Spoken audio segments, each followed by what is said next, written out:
What's up, tribe? How you guys doing? Go ahead and hit that subscribe button, and I hope you like this video. This is your review for Love and Marriage Huntsville, Season 4, Episode 8. So we start this episode off, child. We still at this Galentine event with Destiny being pulled away from Stormy, Melody trying to calm Stormy down, Tisha and Kimmy trying to calm Destiny down. Now listen, Stormy said that she didn't get crunk because she felt like until Destiny was, she felt like Destiny was mocking her and mocking her attitude, and she didn't like that. Destiny said that she didn't get crunk until Stormy put her 2 cents in the conversation that she was trying to have with Mel. Now, I'm going to be honest with y'all. Stormy, you started that shit, okay? Because Destiny was talking to Melody, and that was a conversation between the two of them, and you did insert yourself into their conversation, asking questions and interviewing Destiny. And Destiny, you were like mocking her, but I don't feel like she was mocking her like that. I feel like she was mocking her, but I feel like Stormy is a little sensitive about her accent, because this is like the second time she done brought it up. So I feel like she's a little sensitive about her accent. Neither here nor there, child. They was about to get into it. Now, Destiny was in the back, and they really had to calm Destiny down. Now, Kimmy was the one that was able to calm her down. Kimmy got her laughing. And I'm going to give Melody credit, because Melody actually went back there to talk to Destiny and check on her too, right? She actually went back there to check on her, and she told Stormy, listen, y'all need to calm down. She said, you really need to calm down. It ain't worth it. Y'all don't even have no real beef. Like, why are y'all fighting? Like, out of all the people in this room and all the history in this room, the two of y'all fighting don't even make no sense. Now, what's funny in this whole situation, you know who ain't had nothing to say, who ain't get involved, who ain't do shit? Tiffany. Tiffany sat at the end of that table and was like, no, ma'am, you won't put Tiffany in this one. I'm going to sit over here and I'm going to wait my turn, because this is not my business. I said, okay, Tiffany, I see you. I see you, Tiffany. So then Melody and Tisha get into a conversation about what their issue is. And Melody actually brought up a valid point. Because Tisha was like, listen, you mad at me about something I said because Carlos asked me a question. And and on that part, I agree with Tisha. Like, Carlos asked the question. She was just answering it. But your answer was, Melody's not a good friend because ... And so Melody's thing is, listen, I thought we were working on building our friendship. I thought we was trying to become better friends. But if you think I'm not even a good friend, why are we doing this? Why are we trying? Why do you care? Why do you want to be my friend? If I'm not a good friend, why do you want to be my friend? Listen, that's a valid point. What you gonna say to that? That is a very valid point, Tisha. Why do you want to be Mel's friend? Why? Makes no sense to me. So they get to arguing. Tisha and Melody get to arguing again. And now we're going back to season 1, arguing about them not speaking about the infidelity, but them talking about the infidelity and how she knew about the infidelity and how Melody knew about the infidelity. And Tisha was like, Melody, you need to just own your shit. Melody was like, I'm owning my shit, but I need you to own yours. She said at the end of the day, the only reason why your husband's name comes up is because your husband keep doing dumb shit on the internet, okay? That is why your husband's name comes up. And ain't nobody trying to tear apart your marriage. You just don't want to hear what I have to say. And Tisha was like, well, where's the proof? Where's the proof? Where's the proof?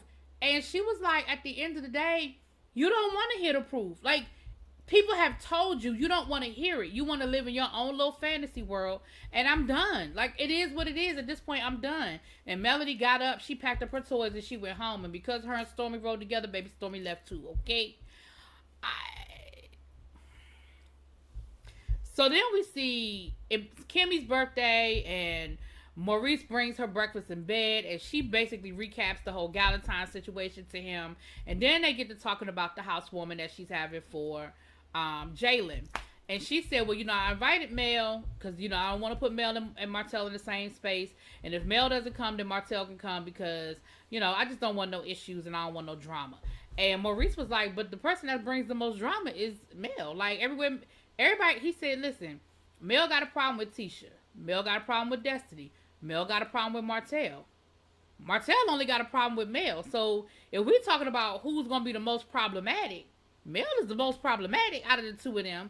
And Kimmy was like, but Martell has been putting me in some drama lately that I don't appreciate. And he was like, oh, so you team Mel? And she was like, I'm not team nothing. I'm just team no drama. And Mel don't put me in no drama. Martell does. So Maurice was like, well, we need to work this out. We need to talk this out. And Kimmy was like, and this what I didn't understand about that whole situation. Kimmy was clear. If Melody says she's not coming, then we can invite Martell. But if Mel is coming, that's who we know. We can't have them there together. I chose Mel. In this instance, I chose Mel. So Maurice was like, well, you need to talk. You and Martell need to talk. Y'all need to talk. I'm going to call him so y'all can talk this out. So he ends up calling Martell on FaceTime. For what reason, I have no idea, because y'all still don't know whether Melody is coming or not. So it's not like he going to tell Martell, well, we didn't invite you to the housewarming because we got to wait to see if Mel is coming. And Maurice was like, and Martell was like, what? And I understood where Martell was coming from. Like, don't call me and tell me I'm second choice. Like, okay, we can't be in the same room together. That's fine. But don't call me to tell me I'm on standby. Like, y'all can keep it. I mean, the reality is in a divorce, somebody gets the friends, right? And I get that. But don't tell me that I'm the one that didn't get the friends. Like, don't do that. And Kimmy sort of felt that way. But again, what I love about Kimmy is Kimmy stands in her shit. And she told Martell, listen, you know, right now, you got some drama with you that I don't want to be dealing with. And of course, Martell went into a bad area, so they didn't really get a chance to finish the conversation. He said he was on his way to a meeting, child. But I feel like we're going to continue that conversation in the next episode. Look like it's from the previews. There's another conversation that's had. So then we see Marceau waiting for Miss Wanda, because remember, Miss Wanda was supposed to shadow him in the restaurant. Now, Miss Wanda shows up with some heels and some more stuff. First of all, she's late. Now, Miss Wanda's thing is this. All I want you to do is give me the loan. All I want you to do is sign this paperwork and give me this daggone loan. He said, well, Tisha told me you were supposed to be shadowing me in the kitchen. She said, I don't need to know about no kitchen. I know how a kitchen works. And Marceau was like, well, listen, you need to, I need you to work in this kitchen. That's what Tisha said you was going to do. And I need you to wash these dishes. Now, I feel like Marceau was just doing a little bit of hazing of Miss Wanda. But I do think that Marceau was ready to have Miss Wanda shadow him and go through working in the kitchen and stuff. Now, later on in the episode, Tisha says the same thing to Miss Wanda. She said, well, you agreed to shadow Marceau. And she was like, oh, well, I must have misunderstood that. No, you ain't misunderstand, Miss Wanda. You had no intention of doing it. All you want from them is the money. You don't want to do nothing as it pertains to learning how to do anything, fixing anything, building anything. All you want is the money. You want Marceau to sign off on them loans. You want the money to buy your food truck and go on it, and do your thing. But based on them pictures, Miss Wanda, I'm just going to keep it real. Based on them pictures of them potatoes, you need some help. You need some help. And if they willing to give you some free help, you better take it. Anyway. So then the conversation dissolves into Miss Wanda asking Marceau about the picture of the back of the man down to the hotel. If y'all don't know, it's on the internet.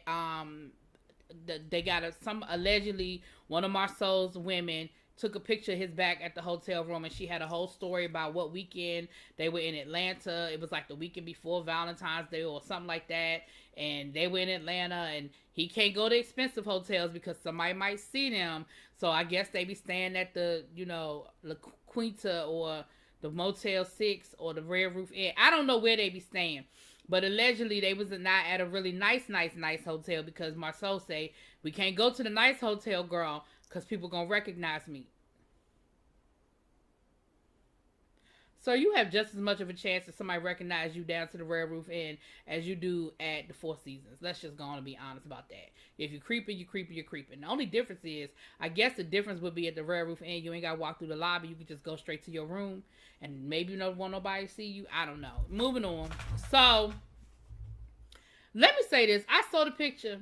Could it be Marceau? Sure, it could be Marceau. But could it be any other black man with a bald head? Sure. They got a thick back. Now, Tisha would know if that's her husband. And I'll get to that in a second. So, Marceau did what Marceau does. He wouldn't give a straight answer. He wouldn't say no. He wouldn't say it wasn't him. He wouldn't answer Miss Wanda. But what I will say, Miss Wanda, listen, even a clock is right. A broken clock is right twice a day. I was with Miss Wanda on this one. Now, Marceau was being very evasive and wouldn't give her a straight answer about nothing dealing with that hotel, with the picture, with the person in the back, if it's him, if it's not. But when she said, where were you in Atlanta on the weekend of X, Y, and Z? He said, yeah. He was quick to confirm that. She said, oh, so you quick to confirm that you were in Atlanta, but you ain't give me a straight answer for nothing else. That make me feel like that you telling the truth about this, but you're lying about the rest of it and you being evasive. Now, Miss Wanda, I'm with you on that one. Because I found it very interesting that Marceau was so quick to confirm that he was in Atlanta that day. He said he went to Atlanta he met a friend in Atlanta, but he didn't spend the night. He came back. Miss Wanda said, well, the girl did say it was a daytime thing, that it wasn't no overnight situation. But I did find that interesting that he confirmed the trip to Atlanta. But he wouldn't give her a straight answer on none of the rest of it. So anyway, Miss Wanda left frustrated as always because we know that Marceau don't give no damn straight answers. That is not what Marceau gives, okay? But I'm going to say this. I guess I'm going to just say the same thing we've been saying about Marceau and this whole situation. Listen, if you haven't done anything, if you're not cheating on your wife and there are no skeletons out there, just go on and just clear the air and be like, no, it didn't happen. They're lying. Because what he told Miss Wanda was, I tell you what, regardless of what I did, you won't never find no receipts. He ain't say you won't find no receipts because I didn't do nothing. He didn't say you're not going to find no receipts because there's no receipts out there. He just said you won't get no proof. You won't have no receipts.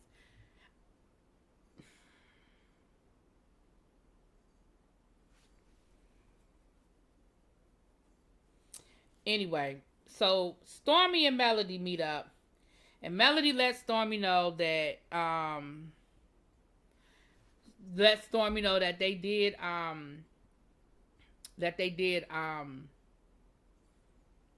a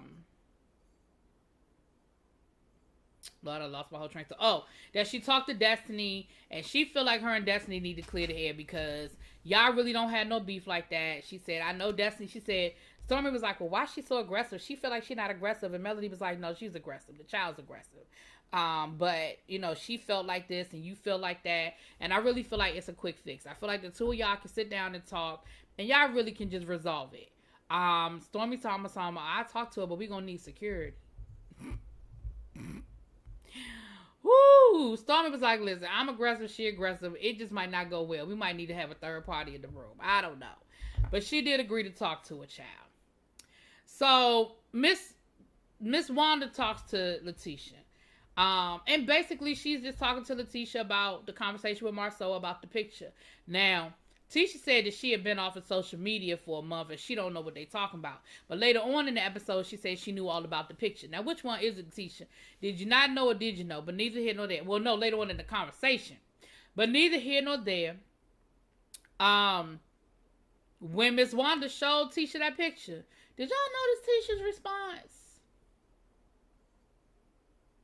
I feel like Tisha's response to that picture of Marceau back was a little questionable. I feel like Tisha recognized that picture. I'm just saying. I feel like Tisha recognized that picture, y'all. I'm just saying. That's my opinion. But she basically told Miss Wanda, listen, I'm tired of having this conversation. I'm tired of y'all questioning my husband. We've been dealing with this for 3 years. Listen, I'm tired of it. We doing what we doing. We living our best life. And either you going to be on board or you off board. But I'm not going to keep having this conversation back and forth with y'all. I'm just not going to keep doing it. But I feel like she recognized that picture because her whole affect changed after she saw that picture. And later on in the episode, we see her roll up on Marceau at the Black Lounge, ask him to come outside because they need to have a talk. Child. Anyway, Tisha, I don't know what to tell you, girl.